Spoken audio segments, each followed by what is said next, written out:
ஒரு மனிதனை ஆசீர்வதிக்க தேவன் உன்னை ஆசீர்வதிக்கிறவரா இருக்க. இதுதான் தேவன். எதை விதைக்கிறாயோ அதனால நல்லதை அறுப்போம், நல்லதை பெற்றுக்கொள்வோம். மனுஷனால் முடியாத காரியத்தை என் தேவனால் செய்யக்கூடும். சொல்லுங்க. ஹல்லேலூயா. நம்பிக்கை கர்த்தர் மேல வைங்க. நம்பிக்கை கர்த்தர் இடத்துல வைங்க. என் பிள்ளை திருமணம், கையில காசு இல்ல, நம்ம யோசிக்காத. என்கிட்ட காசு இல்ல, எங்க அப்பா கிட்ட இருக்கு. ஹல்லேலூயா. நீ ஆரம்பிக்கிறதா அவன் வேலை, முடிக்கிறதா அவர்கிட்ட இருக்கு. நீங்க வேணா பாருங்க, எந்த கல்யாணம் யோசிச்சு பாருங்க, எவ்வளவு தாய்மா இருக்காங்க.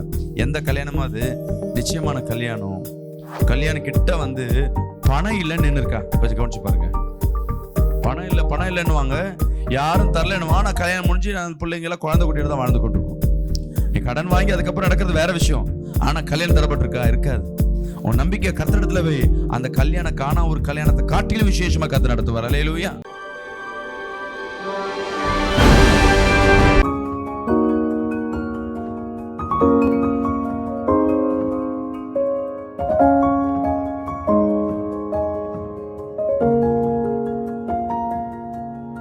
எடுத்து வாசிங்க.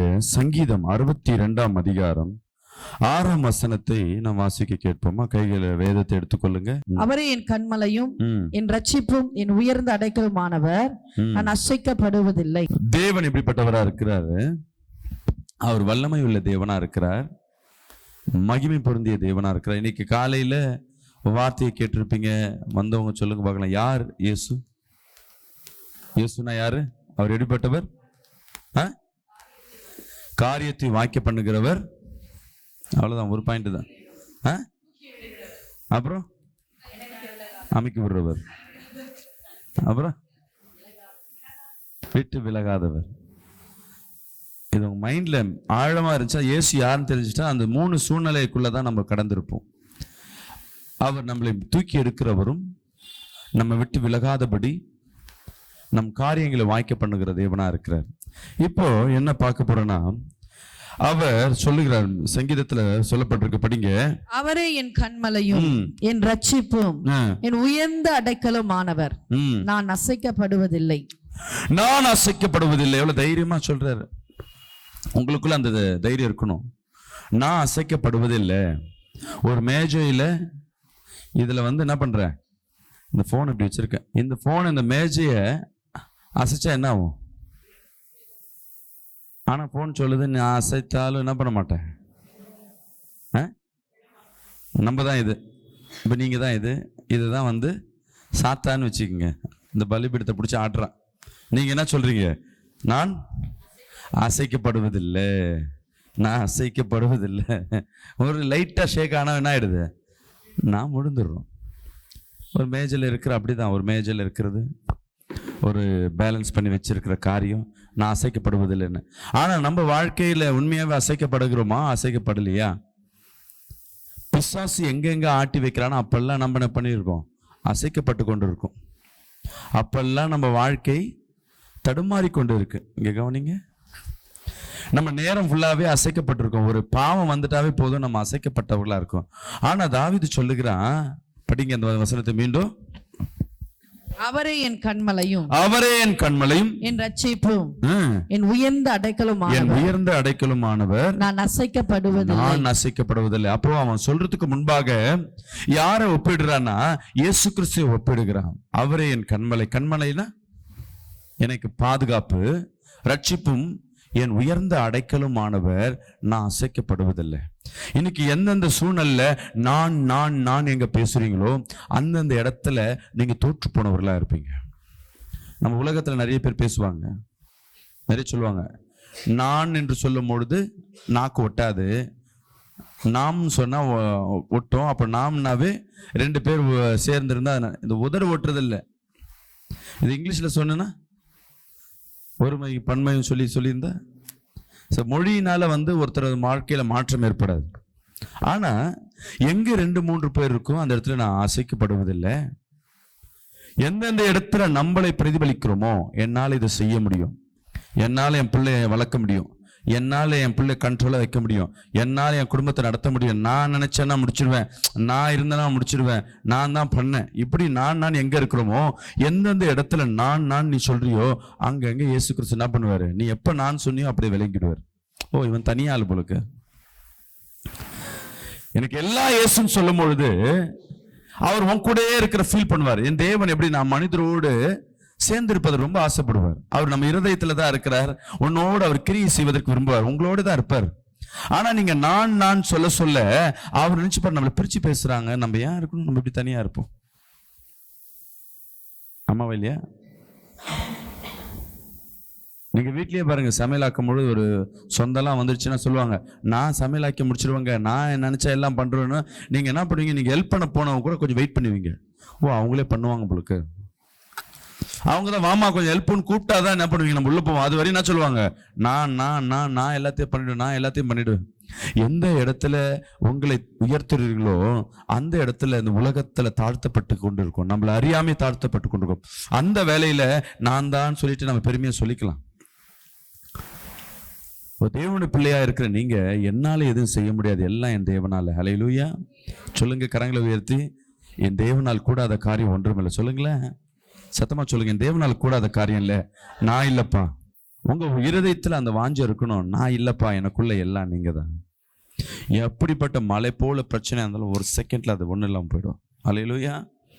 எடுத்து படிப்போம். சங்கீதம் 16ஆம் அதிகாரம் 8ஆம் வசனத்தை வாசிப்போமா? கர்த்தரை எப்பொழுதும் எனக்கு முன்பாக வைத்திருக்கிறேன், அவர் என் வலது பாரிசத்தில் இருக்கிறபடியால் நான் அசைக்கப்படுவதில்லை. கவனிங்க, இங்க நான் இந்த மொபைலை வச்சுட்டு நானா சொல்றேன், முனையில நிக்க வச்சுட்ட பிறகு நானே சொல்றேன், நான் அசைக்கப்படுறது. மொபைல் சொல்றது நான் அசைக்கப்பட மாட்டேப்பா, நான் அசைக்கப்பட மாட்டேப்பா. இது எதை நம்பி இருக்கு? இல்ல, ஸ்டாண்டு சரியில்லைன்னு அதுக்கே தெரியும். தண்ணியே நம்பி இருக்காது. ஹல்லேலூயா. இப்ப என்கிட்ட பாஸ்டர் சும்மா தானே இருக்கீங்க, என்ன பிடிங்கன்னு மொபைல் சொல்லிட்ட பிறகு அது இப்ப என்ன, நாங்க ஸ்ட்ராங்கா இருக்கிறோம். என் கூட யாரு இருக்கா? ஒரு மனுஷன் என்ன பிடிச்சுன்னு இருக்கா, அது ஸ்ட்ராங்கா இருக்க 2 பேரும் சேர்ந்து சொன்னா இன்னும் என்னை சேர்த்து உடனே என்ன பண்ணுவோம், சேர்த்து பிடிப்போம். அது அசைக்கப்படாதபடி இருக்கும். இயேசு கிறிஸ்து அதே போலதான் எந்த சூழ்நிலை வந்தாலும் நம்ம தேவனிடத்துல என்ன பண்ணணும், சரண்டராக ஆரம்பிக்கணும். ஹல்லேலூயா. தேவனிடத்துல தஞ்சமடைய ஆரம்பிக்கணும். இந்த வசனத்தை மீண்டும் படிங்களேன். எப்பொழுதும் கர்த்தரை எப்பொழுதும் எனக்கு முன்பாக வைக்கிறேன், அவர் என் வலது பாரிசத்தில். எப்பொழுதும் எல்லா காரியத்திலும் நீ எப்ப அசைக்கப்படாம இருப்பனா, உங்க வாழ்க்கையில எப்பொழுது தேவனை உனக்கு முன்பாக வைக்கணும். நான் உங்களை பார்த்து கேட்கிறேன், நம்ம தேவனை முன்பாக வைக்கிறோமா? காலையில தூங்கி எந்திரிச்ச உடனே கர்த்தரை நமக்கு முன்பாக வைக்கிறோமா, இல்ல எதை முன்பாக வைக்கிறோம்? போனை முன்பாக வைப்போம். முதல்ல வந்தோடனே யாராவது நம்ம பெரிய ஆபீசர் மாதிரியும், நம்ம தான் சைன் போட்ட உடனே பெரிய பெரிய காரியம் நடக்கிற மாதிரி காலையில் தூங்கி வந்துச்சு ஸ்டேட்டஸ் பார்ப்போம். அந்த ஸ்டேட்டஸில் ஒன்றுமே இருக்காது. ஹல்லேலூயா. உண்மை தானே? கர்த்தரை காலையில் முன்பாக வைக்கல. சமையலாக்கும் போது கூட ஐயோ இந்த ஆள் என்ன தர போகிறான் இன்னைக்கு அப்படின்னு நினச்சின்னு இருப்பீங்க. யாரை முன்பாக வைக்கிறீங்க? உன் வீட்டுக்கார. தேவனை முன்பாக வைக்கல. எல்லா காரியத்திலையும் நீங்க என்ன பண்ணுவீங்க, உங்களையே சுயமா சாய்ந்து ஓடுவீங்க. அதான் மனிதன் செய்கிற பெரிய தவறு.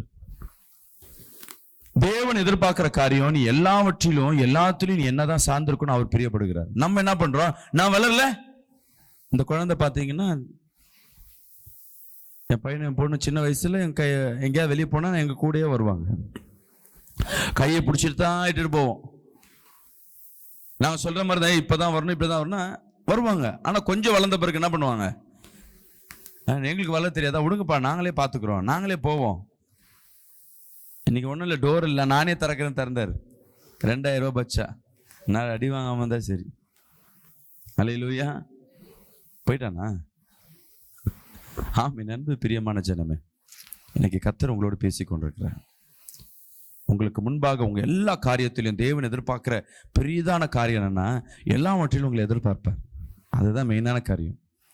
நீங்க சின்ன சின்ன விஷயம் நடக்கிறது கூட நீங்க தேவனிடத்துல சொல்லி பாருங்க. நான் அடிக்கடி சொல்லுவேன், தேவனிடத்துல பேசும்போது ஒரு ரியாக்ஷன் இருக்காது. மனுஷனிடத்துல பேசும்பொழுது ஒரு ரியாக்ஷன் இருக்கு. நீ பேசும்போது தலையாட்டுவாங்க, அப்படியே நீ அழுதா அவங்கள அழுவாங்க, நீ கோவிச்சா அவங்கள கோவிப்பாங்க, நீ சிரிச்சா அவங்கள சிரிப்பாங்க. இப்படிதான் மனுஷன்ட்டு ஒரு வார்த்தை பேசும்போது. ஆனா தேவனிடத்துல பேசும்போது ஒரு ரியாக்ஷன் இருக்காது. நீ பாட்டு பைத்தியம் போல பேசிட்டு இருக்கணும். ஆனா மனுஷன்ல பேசும்போது ரியாக்ஷன் இருக்கும், முகத்துல பாடியில ரியாக்ஷன் இருக்கும் தவிர ஆனா நடக்க வேண்டிய காரியம் நடந்திருக்காது, ஒண்ணுமே நடக்காது. ஆனா தேவனிடத்துல நீ முறையிடும் பொழுது நடக்க வேண்டிய அப்போ எதுவுமே நடக்காம இருக்கும். ஆனா உனக்குன்னு நீ எதை நடக்கும்னு நினைக்கிறியோ அதெல்லாம் தானா நடந்திருக்கும். விசுவாசியும் கரங்களை தெரிவி ராமேன்னு சொல்லுவேன். ஹல்லேலூயா. சின்ன சின்ன காரியம், உங்க சரீரத்தை பலவீனமா இருக்கா, நீங்க டாக்டர்கிட்ட போயிட்டு வந்து கூட நீங்க நொந்து போவாதீங்க. ஐயோ ஒன்றும் செய்ய முடியலையே, எனக்கு பிபி சுகர் இருக்கு, என்ன பண்றது? தேவனிடத்துல ஜெபம் பண்ணுங்க. ஜெபம் பண்றதுன்னா என்ன? தேவனிடத்துல பேசுவது. அப்பா எனக்கு முடியல ஏசப்பா, ரொம்ப சுகர் ஜாஸ்தி ஆயிடுச்சு, பிபி ஜாஸ்தி ஆயிடுச்சு, என்னால் இந்த வேலை செய்ய முடியல, எனக்கு உதவி செய்யுங்க, நான் இந்த வேலை செய்யணும், எனக்கு உதவி செய்யுங்க அப்படின்னு நீங்கள் பேசிக்கொண்டே இருங்க. அப்பா இது எந்திச்சு நடக்கணும், ஆனால் நடக்க முடியல, எப்படி நடக்கிறதுனே தெரியலப்பா. நீ உன் மனைவிட்டியோ உன் கணவன்ட்டியோ உன் பிள்ளைகிட்ட சொன்னீங்கன்னா ஒன்னால் நடக்க முடியாது. அவர்கள் உனக்கு கஷ்டப்பட்டு தான் தூக்கணும், 2 வாட்டி தூக்குவாங்க, 3ஆவது வாட்டி என்ன பண்ணுவாங்க? சும்மா உனக்கு ஒரு வேற வேலையே இல்லை, இப்பயே என்ன பண்ணின்னு இருக்குன்னு குறை சொல்லுவாங்க. நீ தேவன்கிட்ட சொல்லும் பொழுது உன்னை தூக்கி விடாங்க யாரும் இருக்க மாட்டேன், ஆனா ஒன்னாலேயே எந்திரிச்சு நிக்கிற உன் பலனை கர்த்தர் கொடுப்பார். ஹல்லேலூயா. நேர்ல பார்த்து கொண்டிருக்கிற அன்பு சகோதரி சகோதரி, உங்கள் துக்கங்கள் சந்தோஷமாய் மாறப்போகிறது. ஹல்லேலூயா. உன் துயரங்கள் எல்லாவற்றையும் தேவனாகிய கர்த்தர் மாற்றி போடுகிறவராக இருக்கிறார். உன் தேவனிடத்துல எல்லாவற்றையும் ஒப்பு கொடுங்க. தேவனிடத்துல பேசுங்க. இந்த மனிதத்துல பேசுனா பிரச்சனை வரும், சண்டை வரும், துயரம் வரும். இதான் இங்க மனுஷன்கிட்ட பேசுனா நடக்கும். ஆனா தேவனிடத்துல நீ பேசும் பொழுது அது ஆசீர்வாதமாய் மாறும். அல்லேலூயா. யார் ஒருவன் தேவனிடத்துல பேசுவான்? தன் இருதயத்துல சுத்தமுள்ளவன் தேவனிடத்துல பேசுவான். அப்படிதான் நினைப்பீங்க? இல்லம்மா, சுத்தமுள்ளவன்லாம் பெருமையா உட்காந்துப்பான், நான் தான் பரிசுத்தன்னு சொல்லிட்டு. ஆனா அதிகமா பேசுறது பிரச்சனை உள்ளவனும் பாவியம் தான் பேசினே இருப்பான். ஆண்டவரே என்னெல்லாம் ஏத்துப்பீங்களா? ஆண்டவரே நான் பாவியா இருக்கேன், ஆண்டவரே நான் பலவீனத்தோடு இருக்கேன், எனக்கு இதை செய்யுங்க. இப்ப நீங்க பேசுறது என்னன்னா அவரை முழுமையா நம்பி பேசுங்க. எல்லாவற்றையும் வசனம் சொல்லுது, கர்த்தரை எப்பொழுதும் எனக்கு முன்பாக வைத்திருக்கிறேன். இதுதான் நீங்க கத்துக்க வேண்டிய விஷயம். என்னது சொல்லுங்க? என் தேவனாகிய கர்த்தரை எல்லாவற்றையும் எனக்கு முன்பாக நீ வைக்க போறேன். சொல்லுங்க. இதுக்கு முன்னாடி வச்சிங்களா வைக்கலையா தெரியல, இனி அப்பா எல்லாவற்றிலும் நான் வைக்க போறேன். ஆனா என்ன நடக்கும்னா, பிசாசு இன்னைக்கு 2 நாள் எல்லாருக்கும் முன்பாக தேவனை வச்சுட்டே இருப்பீங்க. ஆனா பிசாசு என்ன பண்ணுவான்னா உன் நினைவுல இருந்து அதை மறக்க செய்வான். காலையில் எந்திரிச்சவனே தேவனிடத்துல என்ன பண்ண? முதல் ஆண்டவரே இந்த நாளை உன் படத்துல ஒப்பு கொடுக்குறேன், இந்த நாளை உன்கிட்ட ஒப்பு கொடுக்குறேன். தூங்கி முடிக்கும்போது இந்த நாள் முடிச்சதுக்கு நன்றி அப்பா. வண்டி எடுக்கும் போது சின்ன ஜெபம். நம்ம சாப்பிடும் பொழுது ஜெபம் பண்றோம். ஏன் ஜெபம் பண்றோம்? நம்ம ஜெபம் பண்ணல, நம்ம சின்ன வயசுல நமக்கு ஸ்கூல்ல கத்து கொடுத்ததை நம்ம செய்யறோம். தவிர வண்டி எடுக்கும்போது ஸ்கூல்ல சொல்லி தரல, இங்க சபையில சொல்லி தரோம். வண்டி எடுக்கும்போது ஜெபம் பண்ணு, ஆக்சிடென்ட் ஆகாது. சின்ன ஜெபம். சமையல் பண்ணும்போது ஜெபம் பண்ணு, ஜெபம் பண்ணு. இந்த கையில காலில் ஊத்தாம என்ன பண்ணிப்ப, சுவையாவும் வரும். அது என்ன பாஸ்டர் சின்ன ஜெபம்? நீ ஜெபம் இல்ல, தேவனிடத்துல பேசுற. தேவனிடத்துல பேசும்போது அவர் பதில் கொடுத்துதான் ஆகணும். ராமன் சொல்லுவோமே, ஏன்னா அவர் கேட்காம இருக்கிறதுக்கு, பதில் கொடுக்காம இருக்கிறதுக்கு அவர் கல்லும் மண்ணும் இல்ல, பேசாமல் இருக்க மண் சிற்பங்கள் இல்ல, அவர் பேசுகிற தெய்வமா இருக்கிறார். அல்லேலூயா. கரங்களை தட்டி ராமன் சொல்லுவோமே. இந்த நாள் கர்த்தர் உங்களோடு பேசிக்கொண்டிருக்கிறார். நீங்க தேவனோடு நேரத்தை செலவிடும் பொழுது, எல்லாவற்றும் தேவனுக்கு முக்கியத்துவத்தை கொடுக்கும் பொழுது, இங்கெல்லாம் நம்ம என்ன பண்றோம்னா, ஒவ்வொரு டைம்ல ஒரு ஆண்டு எனக்கு கூட கொடுத்துருக்கீங்க, இந்த ஒரு ஆண்டு எனக்கு மற்றவங்க எல்லாம் மறிச்சு போறாங்க, எனக்கு ஒரு ஆண்டு கூட கொடுத்ததுக்காக நன்றி சொல்லுவதற்கு யாருக்கு நன்றி சொல்றோம்? எங்க ஏசப்பாக்கு நன்றி சொல்றீங்களா? நீங்க பர்த்டேக்கு யாராவது லாஸ்ட் இயர் நீ தேவனிடத்துல நன்றி சொல்லி ஜெபம் பண்ணீங்களா? இல்ல. யார் இன்னைக்கு கிஃப்ட் கொடுப்பா? நீங்க சொல்றீங்க. ஏன்னா உங்களுக்கு கிஃப்ட் யாரும் கொடுக்கறதில்ல நினைக்கிறேன். அல்லேலூயா. உண்மைதான். நம்ம தேவனுக்கு நன்றி சொல்லத்தக்கதாக நீங்க காரியம் செய்யணும். ஆனிவர்சரி எதுக்கு கொண்டாடுறோம்? 25ஆம் ஆண்டு திருமண நாள், 60ஆம் ஆண்டு திருமண நாள். எதற்குன்னா மொய் கலெக்ஷன் பண்ணுவதற்காக. சில பேர் வீட்டுல ஃபங்க்ஷன் வைப்பாங்க, ஆனா அவங்க ரசிக்கப்பட்டவங்களா இருந்தா என்ன பண்ணுவாங்கன்னா, பாஸ்டர் சின்ன ஜெபம் பண்ணிட்டு போயிடுங்க பாஸ்டர். சரி பாஸ்டர், ஆனா ஃபங்க்ஷனுக்கு முன்னாடி பாஸ்டர் வந்து காத்திருப்பார். அவர் பாட்டுன்னு ஓரமா உட்காந்துப்பார். எல்லாம் வந்துட்ட பிறகு ஒரு மைக் கூட இருக்காது, அங்க பாட்டு கிடையாது, ஆராதனை. ஏன்னா அங்க டிஜே ரெடியா இருக்கும்.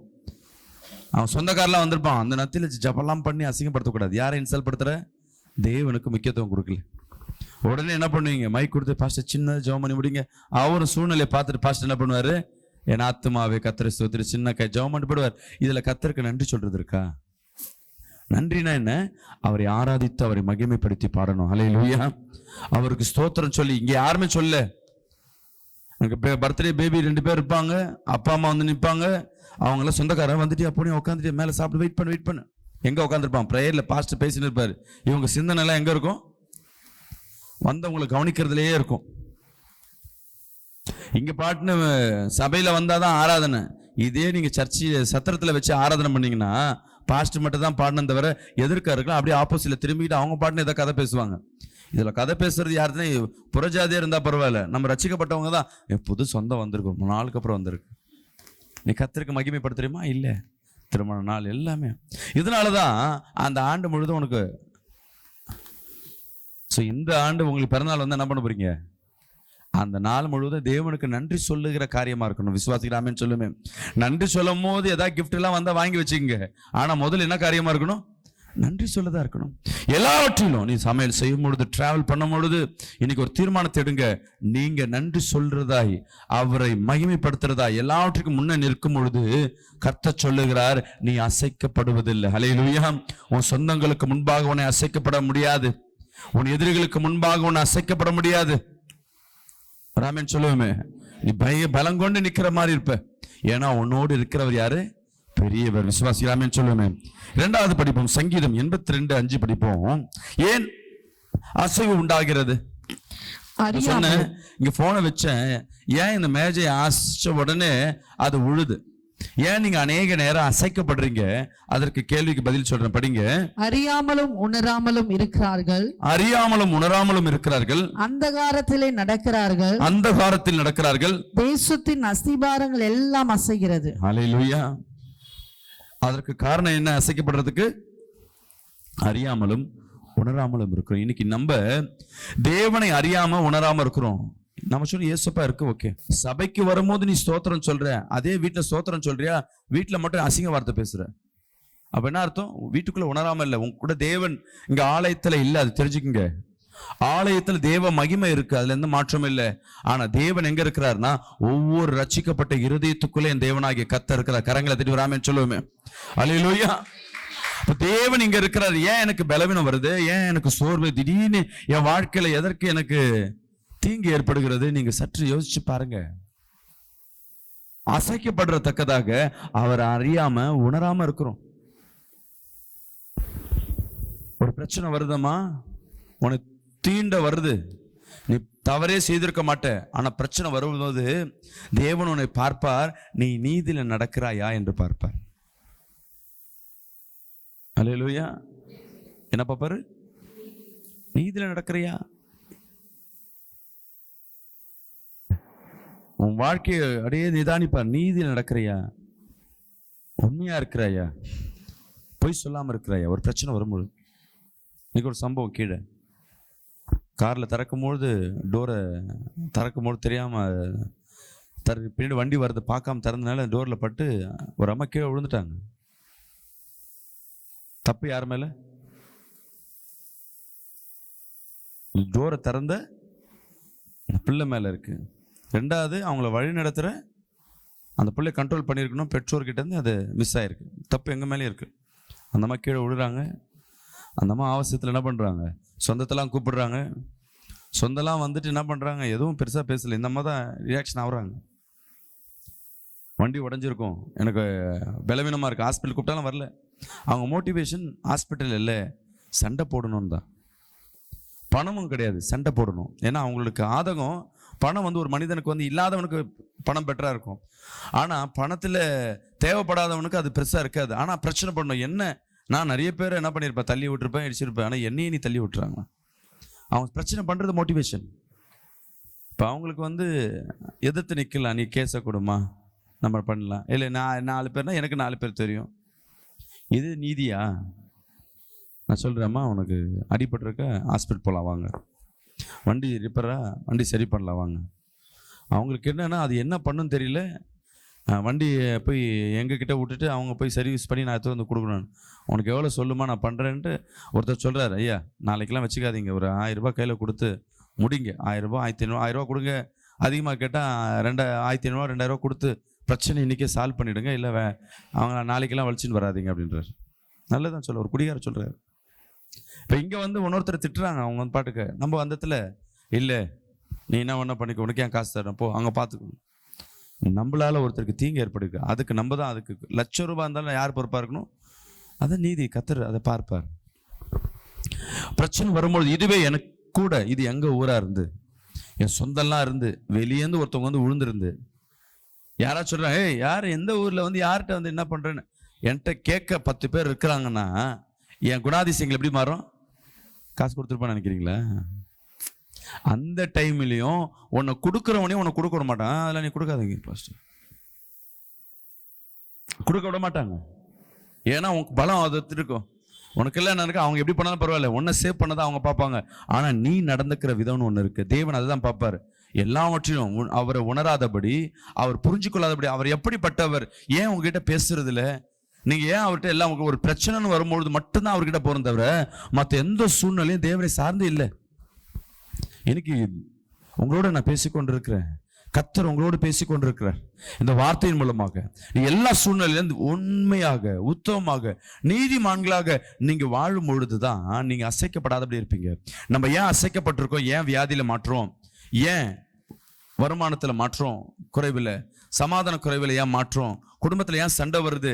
இதெல்லாம் கவனிச்சிங்கன்னா ஒன்னே ஒண்ணுதான், நீங்க அசைக்கப்படும்படியாக, நீங்க தேவனை உணராதபடி, சத்தியத்தை புரிந்து கொள்ளாதபடி இருக்கிறோம். இன்னைக்கு சத்தியத்தை அறிவீர்கள், சத்தியம் உங்களை விடுதலையாக்கும். நீங்க விடுதலையாக்கப்படுவீர்கள். நம்ம என்ன பண்ணுவோம்னா, எது நடந்தா சரி தன் சுயநத்துல இருப்பீங்க.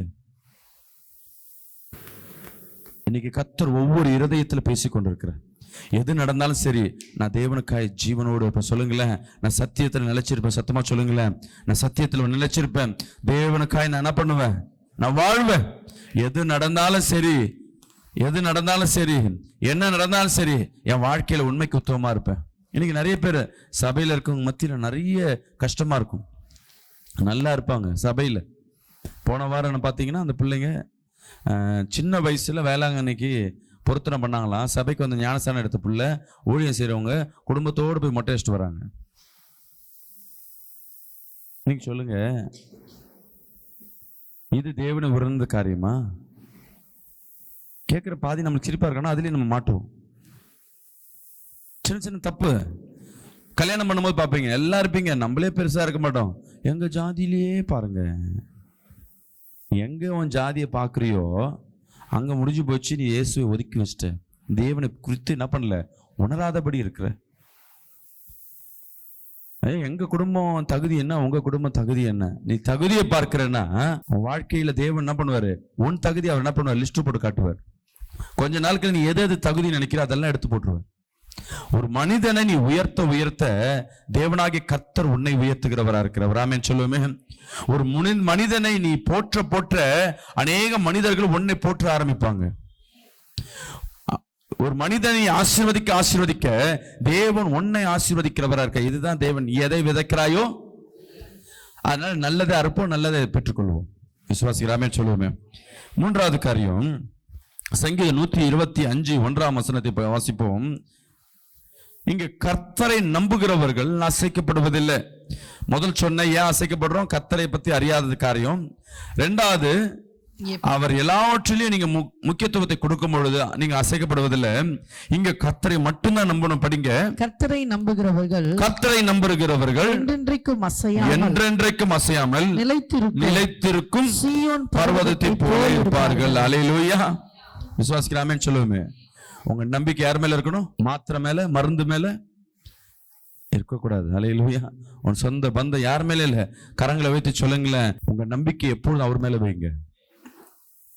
என்னால் இது செய்ய முடியும். அடிக்க ஃபர்ஸ்டே சொன்னேன், என்னால் இது செய்ய முடியும். நீ எங்கெங்க சொல்றியோ அந்தந்த இடத்துல தேவன் விட்டு விலகி இருப்பார்.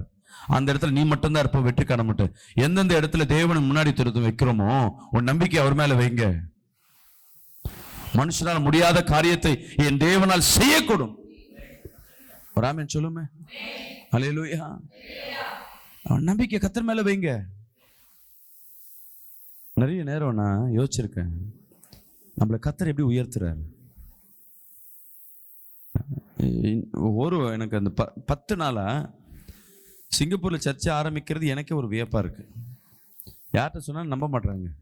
எப்படி பாஸ்டர் அங்க போய் நடத்துவார்? அங்க யார் இருக்கா, இங்க யார் இருக்கா, பணம் என்ன, அங்கே நடக்கணும், இதெல்லாம் எதுவுமே எனக்கு தெரியாது. அங்கே யாரும் எனக்கு தெரியாது. ஆனா தேவன் எனக்குன்னு ஒரு இடத்தை அங்கே ஆயத்தப்படுத்தி வைத்திருக்கிறார். அல்லேலூயா. எனக்குன்னு ஒரு கூட்டத்தை அங்கே ஆயத்தப்படுத்தி வைத்திருக்கிறார். அப்ப என்னால கூடுமா? என்னால செய்ய முடியும்னா அங்க ஏர்போர்ட் வரையும் தான் போய் சிங்கப்பூருக்குள்ள போக முடியும், ஆனா ஆலயத்தை அமைக்க முடியாது. காசு இருக்கவன் டூரிஸ்டா உள்ள போலாம், ஆனா அந்த இடத்தை சுதந்திரத்து கொள்ள முடியாது. ஒரு ஆமென் சொல்லுமே.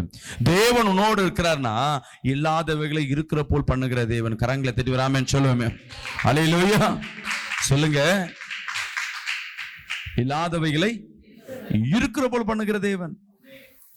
நிச்சயமாகவே தேவன் உங்களோடு ஒரு அற்புதங்களை செய்கிற தேவனா இருக்கிறார். அல்லேலூயா அல்லேலூயா. அநேக நேரங்க தேவனிடத்துல உங்க வாழ்க்கை ஒப்பு கொடுங்க. நம்பிக்கை கர்த்தர் இடத்துல வைங்க. என் பிள்ளை திருமணம், கையில காசு இல்லை, நம்ம யோசிக்காத. என்கிட்ட காசு இல்லை, எங்க அப்பா கிட்ட இருக்கு. அல்லேலூயா. நீ ஆரம்பிக்கிறதா அவன் வேலை, முடிக்கிறதா அவர்கிட்ட இருக்கு. நீங்க வேணா பாருங்க, எந்த கல்யாணம் யோசிச்சு பாருங்க, எவ்வளவு தாய்மா இருக்காங்க. எந்த கல்யாணமா அது நிச்சயமான கல்யாணம் கிட்ட வந்து பணம் இல்லைன்னு நின்று இருக்கா? கொஞ்சம் கவனிச்சு பாருங்க.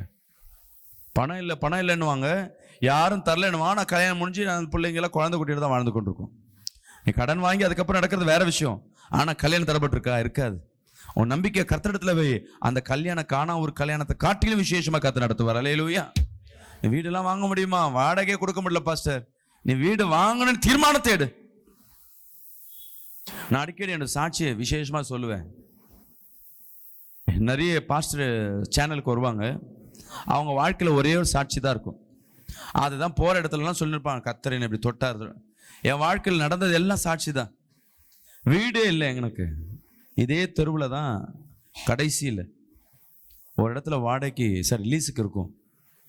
ஏற்கனவே சொல்லியிருப்பேன், வீடு இல்லை, வாடகையில் இருக்கும். எங்கள் அம்மா சொல்கிறாங்க, சொந்தத்துக்கு முன்பாக உங்க அப்பா இருக்கும்போது வசதியாக இருந்தேன், நான் சாவறதுக்குள்ள ஒரு சொந்த வீடு வாங்கி என்னை உட்கார வச்சுடு, என் சொந்தங்களுக்கு முன்பாக நான் நல்லா இருக்கணும்.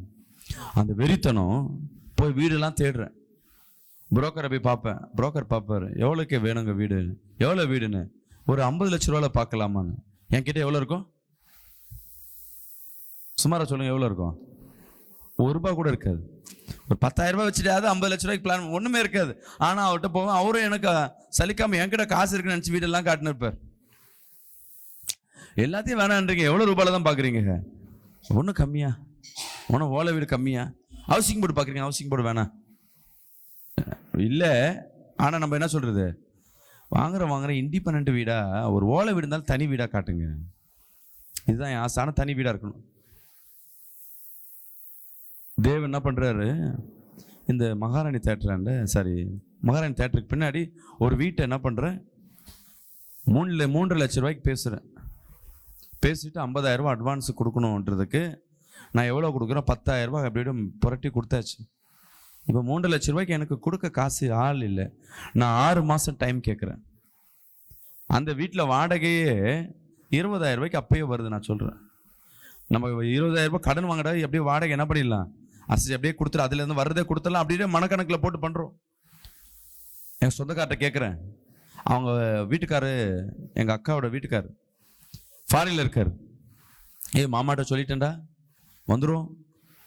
இப்படி எத்தனை வருஷமா சொல்றாங்கன்னா 6 மாசம் எப்போ கேட்டாலும் தரமாட்டேன்னு சொல்லு. அந்த வீடு அட்வான்ஸ் கொடுத்த பாரு, அவங்க என்ன டெய்லியும் கேட்டுருக்காங்க, கடத்துக்காக வறுமைக்கு கொடுக்குறாங்க, இல்லைன்னா நான் யாருக்கா கொடுத்துருவேன். அவங்களுக்கு கால் பண்ணும்போதெல்லாம், ஒரு முறை அவங்களுக்கு கால் பண்ணுறேன், ஃபோனை பிக்கப் பண்ணல. ஸோ வீட்டாண்ட போகிறேன், என் காது பட அவங்க பேசிக்கிறாங்க, இவனுக்கு காசை கொடுத்துட்டு யார் பின்னாடி தூங்குறது அப்படின்னு பேசுகிறாங்க. ஆனால் அவங்க எங்கள் அப்பா கிட்ட கடன் வாங்கிட்டு கொடுக்காம இருந்தது கதை வேற. ஆனால் என்னை நம்பலை. ஆனால் என்கிட்ட என்ன சொல்ல, உனக்கு நான் வீட்டுக்குள்ளே போன உடனே வா தம்பி வா உட்கார். நான் எதுவும் கேட்கல, ஏன்னா காதில் கேட்டேன்னு. ஆனால் இவங்க நினச்சிட்டு நான் கேட்கலன்ட்டு மாமா கால் போட்டேன்டா, நாளைக்கு தந்துடுறேன்னாரு.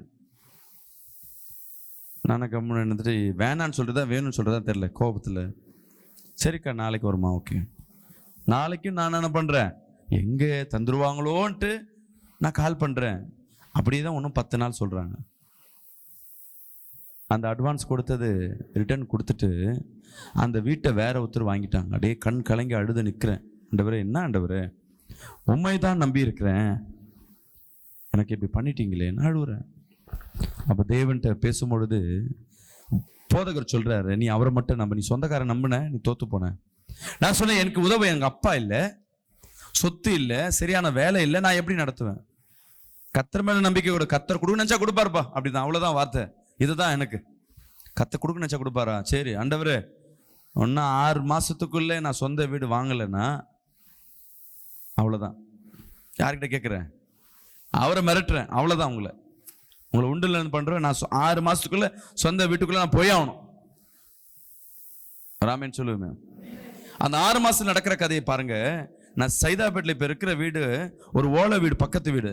அந்த ஓலை வீட்டை போய் என்ன பண்றேன், எங்க சொந்தக்கார பிள்ளை வந்து எட்டுன்னு போய் காட்டுது. 1.25 லட்ச ரூபான்னு சொல்லி ஓலை வீடு பேசுறாங்க. என்கிட்ட எவ்வளவுதான் இருக்கு? 10,000 ரூபாய் தான் இருக்கு. ஆனா 1.25 லட்சத்துக்கு நான் பேசுறேன். அவங்க உடனே நான் 10,000 அட்வான்ஸ் கொடுக்குறேன். 25,000 அட்வான்ஸ் வேணும். ஓலை வீட்டுக்கு நான் 25,000. நான் யோசிக்கிறேன், என்கிட்ட இல்லை, இருந்தா கொடுத்துட்டு இருப்பேன். இல்லாததுக்கு நான் சொல்றேன். அப்போ எங்க சொந்தக்கார பிள்ளை என்ன சொல்லுதுன்னா, மாமா இந்த வீட்டை வாங்கிக்கிறியான்னு பக்கத்து வீடை காட்டுது. அது பார்த்தா கல் வீடு. இதெல்லாம் பெரிய வீடுமா, இது யாருமா வாங்க போறேன், இது எனக்கு வேணாம், எனக்கு இதே போதும். உடனே சிரிச்சுட்டு, அவங்க எல்லாம் தர, அவங்க இப்பதான் புதுசா கட்டிட்டு வந்திருக்காங்க, அது நீ கேட்டாலும் தரமா. நான் கேட்கவே இல்லையம்மா, எனக்கு இந்த வீடை போதும். எனக்கு கிண்டல் பண்ணுது அந்த பிள்ளை. நான் வந்தாச்சு, அன்னைக்கு அந்த அட்வான்ஸ் நான் கொடுக்கல.